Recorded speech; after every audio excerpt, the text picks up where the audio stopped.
Hello, I'm going to be reading two poems.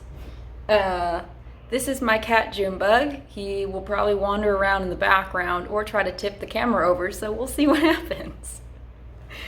The first poem is Floodlights, which was published by Vagabond City. Okay. Floodlights. Evening played the radio, soft, soft as daffodil blinking. We rocked in the solace of rosy oven lights. The steps to our dance shook magnets within our bodies, cold metal pushing us up against each other. The vibration of our collision ran over the counter, filled the bread box and our shoes, flooding without much fanfare, but a flood all the same. Nodding the past from around the present, we could go stand on top of your car. You'd feel so alive out in the street when headlights burst into your long hair, run down your blushing blue dress, telephone wires twisting into birds. So the next poem was written probably just a couple of weeks later, and I picked it because, well, for one, it's unpublished, and for two, it's a much sillier poem, and I wrote it after I saw this line, which is the title, on the wall at a hairdresser. All right. You look like a chrysanthemum.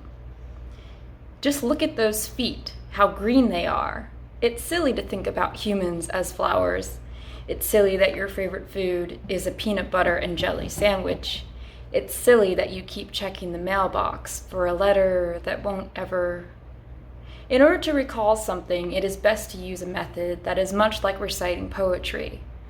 By rhythm, by sway, you can't stop counting. 1, 2, 3, 2, 2, 3, 3, 2, 3. It's silly to count the days. I mean, it's like counting stars or splitting blades of grass and hair strands, or reading maps that divide water into oceans. I found a poem about oceans. It was a love poem that said, "The ocean used to be the vastest thing we knew, until love." Or at least that's what it was meant to imply. You could argue that loss is ridiculously vast, too. Another note about magnitude. Whales on the mountains that move. Are you standing on the mountain now, or on the whale? You like to watch glaciers and keep people waiting. But it's time to put more water into this tub and take that book of poetry out of your pillowcase. You've read it cover to cover already, 5,000 times, and you still won't go back to her. Moving on isn't easy, you must know. You still hug a map to get to your own house. You still hold your breath to pass over bridges. You already know that counting what is infinite doesn't seem like counting anything at all.